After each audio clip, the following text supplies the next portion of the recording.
Hi guys, welcome back to my channel. I took a little bit of a break, but I'm here today to give you guys my best and worst bags and bag trends of 2022 so far. We're currently in summer, and summer is my favorite season, unlike a lot of other people. So I'm gonna go brand by brand and talk about just some of the cool new hot bags, some of my reactions to them, as well as sort of how they're landing on the resale market, because you guys know I work in the luxury resale industry every day of my life, and I have for a very long time.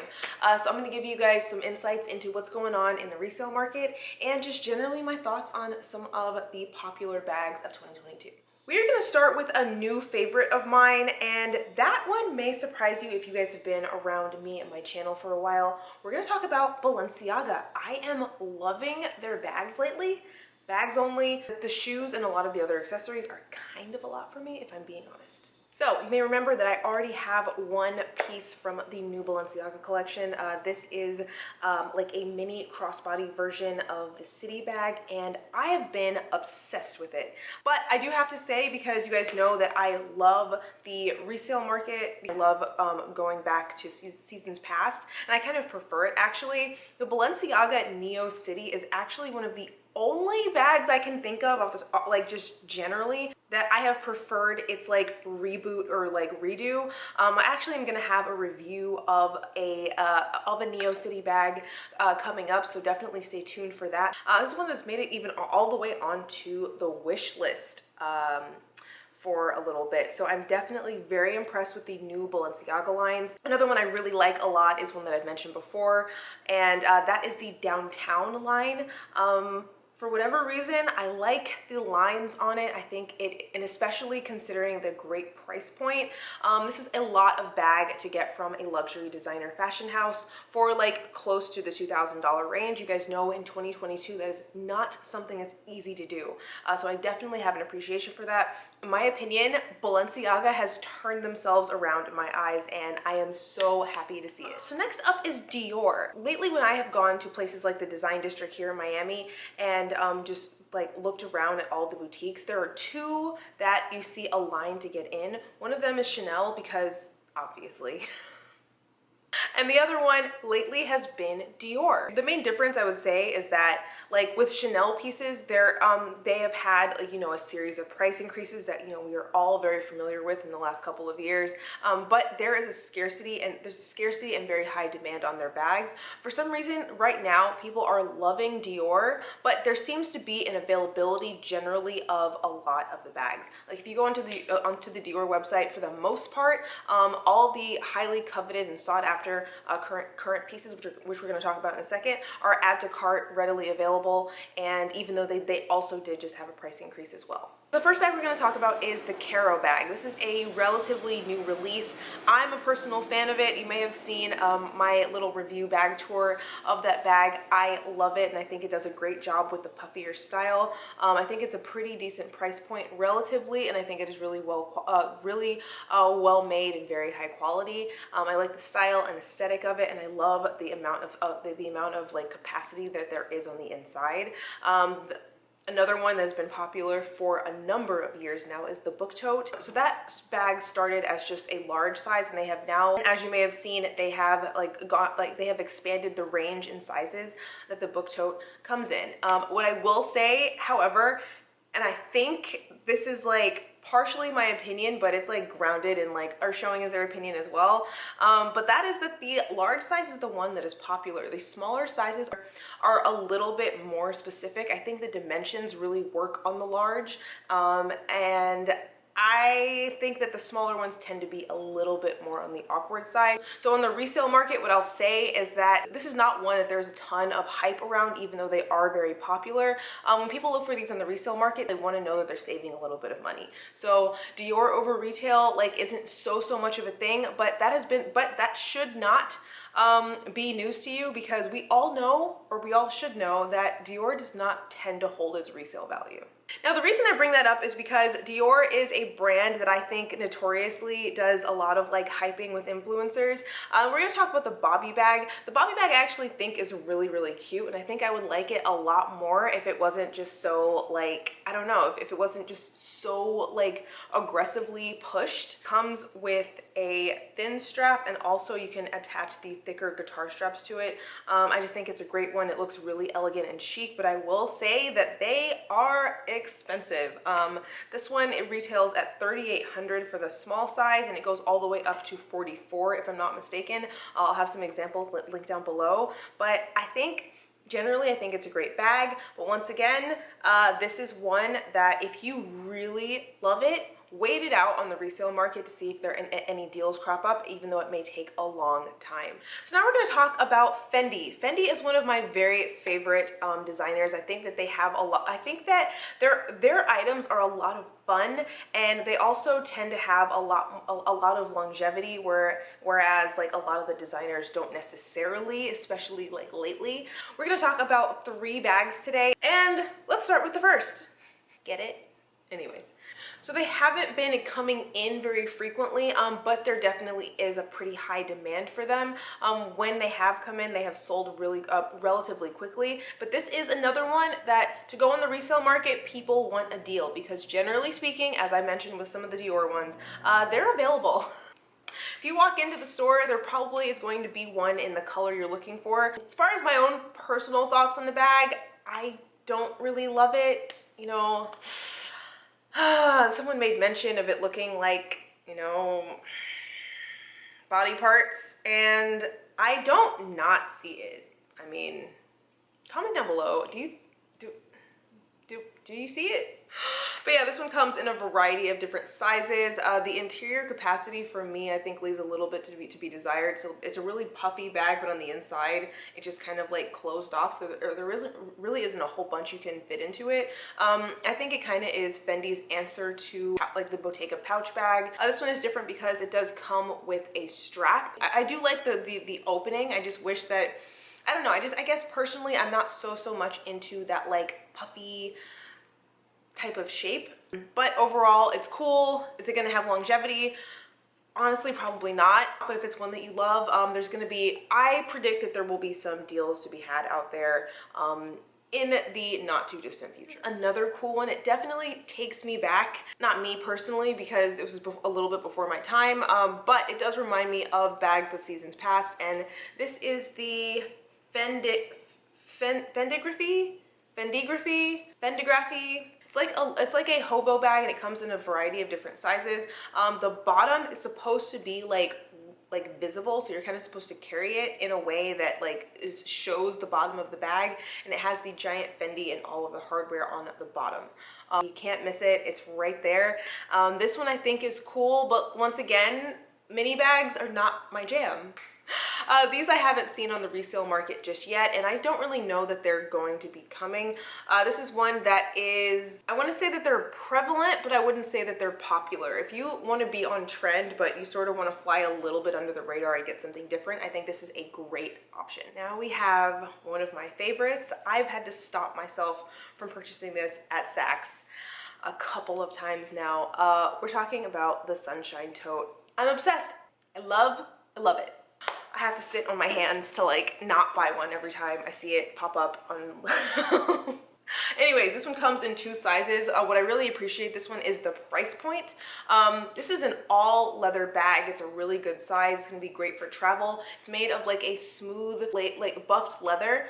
So I would be a little bit weary of scratching, but you know, a good size tote for work, for travel, for every day, because those are the type of bags that I love to carry for every day.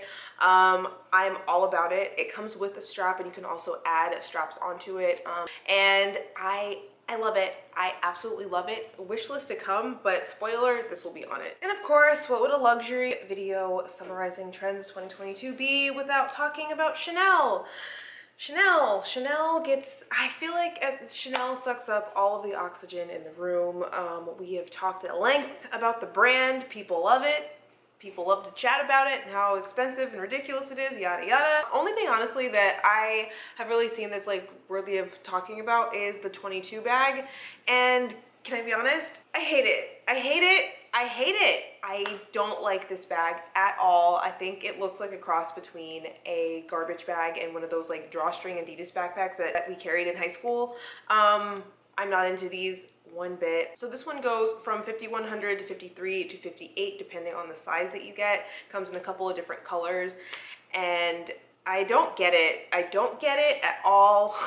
I don't get it. Funnily enough, like Hermes actually makes a similar bag called the Bridado backpack, I believe, and somehow this bag is less money. Like, we're talking about a similar style in an Hermes bag being less money than a Chanel. Like, what planet is this? And then, of course, you know, I was going to talk about the heart bag, but moving on. So we haven't talked about Louis Vuitton in a while. I haven't been into a lot of their newer pieces and newer collections.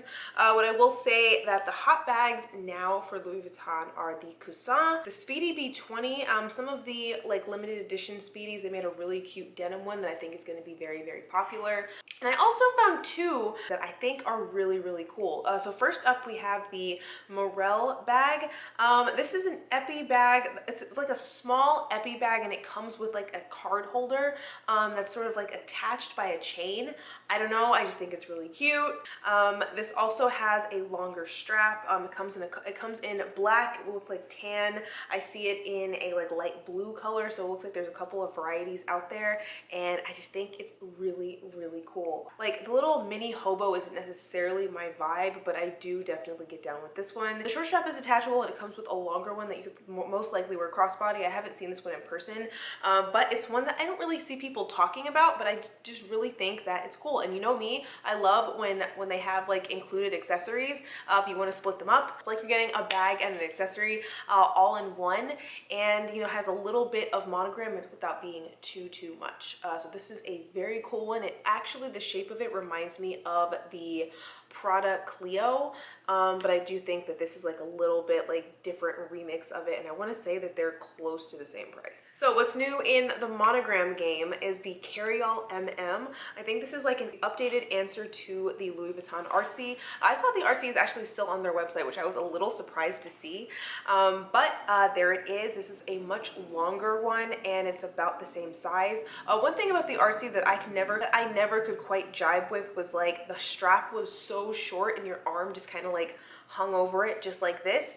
This one is a bit longer, and it's also adjustable, so you can bring it up a little bit higher, but it's definitely a shoulder bag that sits lower, and I think it makes more sense. So it comes with a luggage tag as well as a zip pouch, and it also ties on the inside. Now the little tie portion of the leather I don't necessarily love, but just overall I do think this is a very, very cool bag. This is going to be great for traveling, and like I said, it has like a bit wider of a strap, so you're just going to be able to hold it, and it's going to feel a lot more comfortable on. So this one is very, very cool. It is, at the moment I'm watching this, it is placed in cart. It retails for $2,500. I think this one definitely has potential, and it harkens back to the Louis Vuitton that you and I love and adore. So now for Prada. Prada isn't a brand that we really talk about here a lot, I feel like, but they are definitely making a comeback. The really, really popular one for summer 2022 is the woven raffia bag. That one I feel like is going to be a flash in the pan. I feel like a lot of people are going to buy it, and a lot of people are going to regret it, and my spidey senses are telling me that they're going to pop up on the resale market, and pop up on the resale market after the moment has passed, and there isn't going to be a lot of people like clamoring for it afterwards. So I would caution you guys with that one. I find that just generally when things aren't practical in a way like that, they do kind of begin to wear on people. I don't know about you guys, but okay, I've said this a million times here on this channel, but a bag has two functions. First one is to look good, and the second one is to hold your things. It has holes in it. Like put a pen in there and it's going to fall out. Put a lip gloss, it's gonna fall out. Your phone might fall out. I don't know how big the holes are exactly, but I just don't really see a whole lot of good reason to have a bag that has giant gaping holes in it. So while it is particularly stylish in this moment, this is not one that I would necessarily recommend unless you're just dying for it and money is of no consequence to you. Then have a field day. For the rest of us, maybe something with a liner. Just a thought. The next one, I love this bag because I love the print. So this is kind of on the same type of wavelength as the Dior book tote, but this is a Prada raffia one. It's called the Symbol, and it has this really beautiful like straw with black triangle print all over it. I think that the print just makes it for me. I love it. I love it. I love it. I can't say enough good things about it, and I think it's fabulous. The only catch is the price point. I feel like the price point is kind of asking a lot for a raffia straw bag. You know, it's like $3,000 for the small and $3,350 for the larger size. The small is like maybe like this big. The larger one is like $300 more, about 10% more, but there's like no leather on it. So I'm kind of at a loss as to like what is justifying this price point other than, you know, the I word. But the style and aesthetic and everything I am obsessed with. I think this is a great bag, and I love the print. I love the print. I don't know. Give me a top handle bag with a long shoulder strap. I'm in heaven. That's it. I'm very easy to please. And this one is something that's unique. This is one that we got in at work once, and I think it's just really cool. It's not one that's like out there so hard.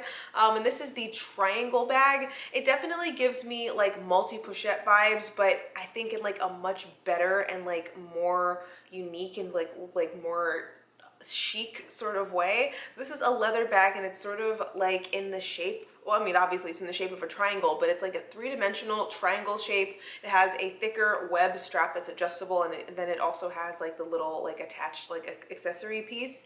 And I think that it is super, super cool. I don't really generally prefer the wider canvas straps like that, but I think this one is very sporty and it works. I would, however, like try to go for something like that had like a leather strap that matches, like a leather thinner strap that matches it, especially for something that size.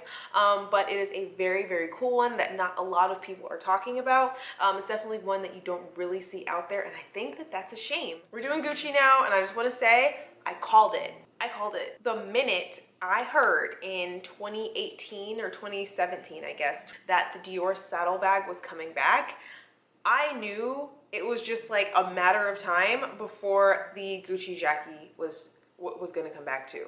And here we are down the road, the little tiny hobo that sits just under the armpit. That aesthetic is back, and even though I don't prefer it, trends are trends. Here we are. There are a ton of these out there on the resale market, so if you do love this bag, like, and you follow me, there's really honestly no good reason to buy a new one. But they have made this bag since the 1970s. There are so many out there. There's a bunch from the early 2000s, and just buy one on the resale market. I'm sure you'll be able to find one at a decent price, because I have a feeling there's going to be deals out there. If you do love this bag and you want to play along with the trend, then definitely go pre-loved. Okay, so Gucci is making a bunch of really great large size shopper totes, and they're really decent luxury prices. I'm looking at the off the grid right here. This is a black one with a large monogram print, and this one is $18.50. Definitely going to be a good one for travel. I would caution you that I feel like the strap is a little bit thin for this type of bag, but it is detachable, so you could add another one if you so chose. But I think it's great. I can personally attest that these style of bags are completely my jam, and if I had a place for another one, I would be considering getting the black one. The ones especially in canvas are going for under the $2,500 mark, and I think that is a great price for that much bag from Gucci. They also make a smaller size that's $17.80. Yeah, so there are no shortage of great totes over on Gucci.com that are pretty much all add to cart at the moment, and I think go for it. No matter what anyone says, Gucci to me has some of the best quality out there when it comes to designer bags. I would even venture to say better than Chanel. We don't talk about Hermes here a lot, and we're gonna talk about two new bags. First up is called the Guetta, and this is just one that I find very cool. I think it's very chic and very modern. Modern is not typically something that I tend to attribute to Hermes, so that's something really exciting. I like that it's different. It has the H, but it's sort of like like ingrained in there in the way that you kind of have to know what you're looking at. This one is modeled after Japanese sandals. I'll leave a picture of them right here. And it's sort of on a platform. I don't know, I just find the bag, I personally find the bag really cool. It opens up with a magnetic like flap kind of. Yeah, so you like tuck the flap in and it kind of, the magnet kind of like sucks it, kind of like pulls it together and keeps it closed. This is going to have a web strap, so it's going to be more on the casual side, and because it's Hermes, I'm sure it's wildly expensive, but I think it's cool and I think it's different. And then there's also the Della. The Della is another one that I've seen recently, and I just have such an appreciation for this. It does look very equestrian, but once again, it's like more chic and modern and cool. Like, since when is equestrian and cool like ever used in the same sentence? It is a little bit on the small side for me personally, but I just do think that like this large buckle is awesome. Once again, Hermes, orange box, wildly expensive, probably like in the $7,000 range. I'm biased, I personally happen to find it cool. So I'm a sucker for a magnet on a bag. It doesn't have to be high tech, things don't have to be fussy. I really love the idea of like you open the bag and it just closes on its own. And I think magnets are a really like probably inexpensive and easy way to just make something functional. And honestly, and I don't know how you guys feel about this, but I love when these bags are designed well, when the functionality is taken into account, when they're thinking about the usability of the bag. I feel like a lot of the designer items lately, like they're just made to purchase and unbox, and there's like not really a lot of time and thought taken into the actual use of the item. And I think that's something that a lot of brands, Chanel, have been getting away from, and I just really do feel like it just is kind of a sign of respect, honestly, to the consumers, that they are thinking about like what is this item going to like the functionality of an item. We're going to be forking over all this money to purchase it.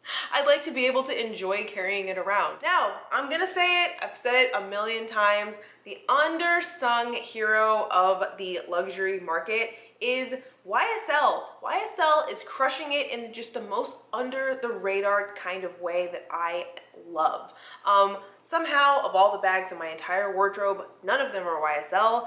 I'm working on it, I guess, but I don't personally have any. I just really do have a really big and robust appreciation for this brand, and I think it is always a great buy. Also, in the resale industry, pretty much like that is the one thing that people come in asking for, ready to purchase. It looks good, it's classic, it's timeless, it has the signature without being overwhelming. I feel like YSL buyers buy bags with the vision of wearing them years into the future. Sometimes with other brands and other really popular bags, I feel like that just isn't the case. The one thing that's really great about YSL is that it's never like super trending, but it's always one that sells really well and has longevity, but at the same time, at least yet, it isn't looking like dated or trendy or like yesterday's vibe or feel.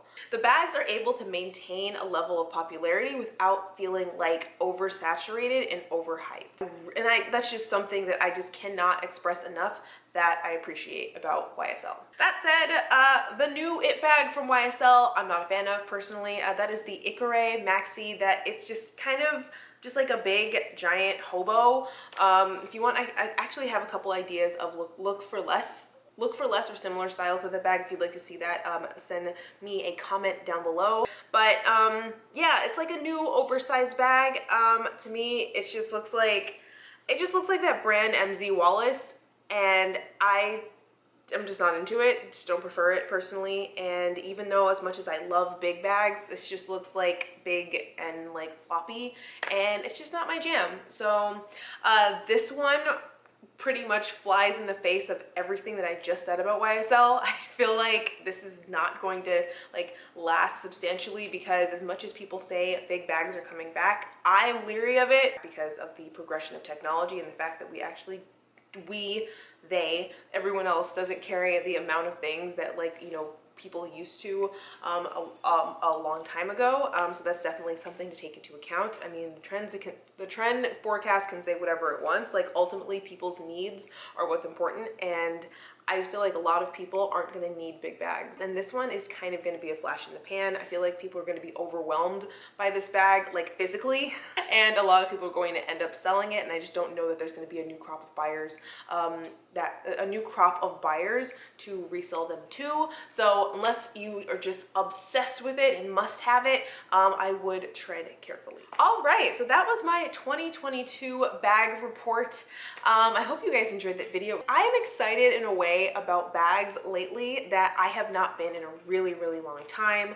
You're gonna see a haul video shortly, so stay tuned. And I took a break and I sort of like got away from like making purchases and really even liking anything in the stores, and it just feels really, really good to be back and being able to actually enjoy this again. So thank you guys so much for your patience. I know that I've been a little bit inconsistent here on YouTube, but I will say that your suggestions really, really do help me. Your feedback really is like my guiding star in what content to create. Like, if you have anything that you'd like to see from me, be it authenticity, be it more information about the resale industry, or just general fashion content, then please let me know. You can send me a message on Instagram, or you can comment down below here in this video.